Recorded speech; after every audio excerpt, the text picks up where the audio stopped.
कोई भी चीज समझा देगा। आप खुश हैं देखकर किस तरीके से एडवांटेज वोट शेयर के मामले में बीजेपी को यहां पर मिल रहा है और कांग्रेस ये कह रही है कि साहब एग्जिट पोल में ये जो आंकड़ा परसेंटेज वाला अन्य के खाते में जाता हुआ नजर आ रहा है, ऐसा नहीं होगा। इस रूप में बीजेपी और कांग्रेस अभी तक के इस आंकड़े को इंटरप्रेट करती हुई नजर आ रही है। लेकिन ये नॉर्थ छत्तीसगढ़ वाला इलाका, उत्तर छत्तीसगढ़ 14 सीटें, और जैसा कि मैंने बताया 2018 में बीजेपी का खाता भी नहीं खुला था, 14 की 14 सीटें कांग्रेस ने जीती थी। सरगुजा के राजा टीएस सिंहदेव डिप्टी सीएम इसी इलाके से आते हैं और बीजेपी ने यहां से सांसद रेणुका सिंह को भी चुनाव मैदान में उतारा है। ऐसे में इस इलाके की और क्या खासियत है, जानने के लिए सीधे आपको लेकर चलते हैं। ज्ञानेंद्र तिवारी बारीकियां बताएंगे इस इलाके की। ज्ञानेंद्र।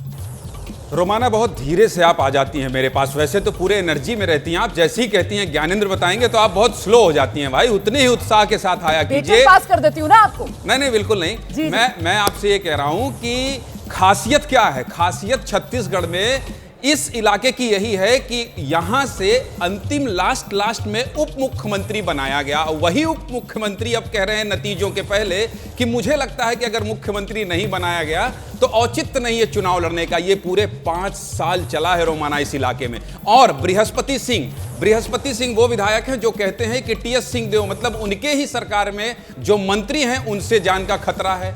जीतने वाले कैंडिडेटों का टिकट काट दिया गया। रेणुका सिंह, जो आपने बताया बिल्कुल सही कि केंद्रीय मंत्री को उतार दिया गया चुनावी मैदान में और यह कहा गया कि यह भी एक मुख्यमंत्री का चेहरा हो सकते हैं। तो उस पूरे इलाके में वो इलाका पूरा छोड़ दिया गया कि भाई टीएस सिंहदेव आप जानिए और आप अपने पसंद के उम्मीदवारों को वहां उतारिए। लेकिन ये सबसे महत्वपूर्ण और अंतिम बात रोमाना मैं ये कहूंगा कि टीएस सिंहदेव खुद ये कह चुके हैं कुछ मंचों पर और कुछ जगहों पर कि भाई इस बार तो चुनाव में बहुत टक्कर है। लोग तो ये भी कह रहे हैं कि मेरी सीट भी फंसी है। तो जब उस इलाके के कद्दावर नेता ये कहे रोमाना, तो आप समझिए कि ये जो आंकड़े हैं, ये आंकड़े हमारे इसलिए बहुत सटीक बैठेंगे। मैं दावे के साथ कह रहा हूं नतीजों के दिन कि सरगुजा में बहुत कांटे की टक्कर है। जहां 14 की 14 सीट कांग्रेस के खाते में गई थी, वहां मुकाबला बहुत रोचक है और इसलिए जो आंकड़े हैं ये बराबरी के दिखाई दे रहे हैं रोमाना।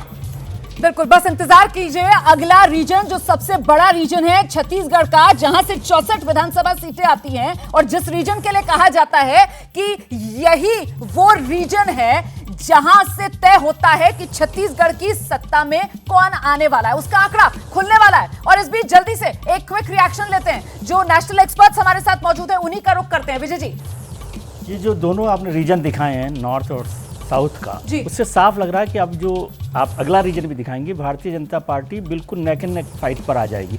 सवाल ये, यदि ये आप एग्जिट पोल के आइडिया भारतीय जनता पार्टी को के शर्मा साहब को पहले दिखा देते तो वो शायद ज़्यादा मेहनत कर लेते। पार्टी ने तो इस स्टेट को ही छोड़ दिया था। डॉक्टर रमन सिंह जो सबसे बड़ा चेहरा रहे हैं उनको साइडलाइन कर दिया था और पार्टी ने मोटे तौर पर, आज भले ही मना कर सकते हो शर्मा साहब, लेकिन उस स्टेट को छोड़ दिया था कि छत्तीसगढ़ उनके पास नहीं आने वाली है। लेकिन दो फैक्टर है, एंटी इनकम्बेंसी भी है और भारतीय जनता पार्टी ज़्यादा मजबूती के साथ आ रही है। लेकिन एक चीज़ मैं कहना चाहता हूँ एग्जिट पोल में कि एग्जिट पोल जो आपके हैं वो नतीजे बता सकते हैं, लेकिन ये नहीं बता सकते कि सरकार कौन बनाएगा। ठीक है। जैसे ही घड़ी का काटा दोपहर 2:30 पे आए, बबीता जी का दिल सास बहू साजिश के लिए मचल जाए। और ये है इनकी बहू, पूरे दिन ऑफिस की टेंशन हो जाए गॉन जब ये करें अपना फेवरेट शो फ्री टाइम पे ऑन। इनकी तरह आप भी देखिए अपना फेवरेट शो अपने टाइम पर और डाउनलोड कीजिए एबीपी लाइव ऐप अपने स्मार्ट टीवी पर।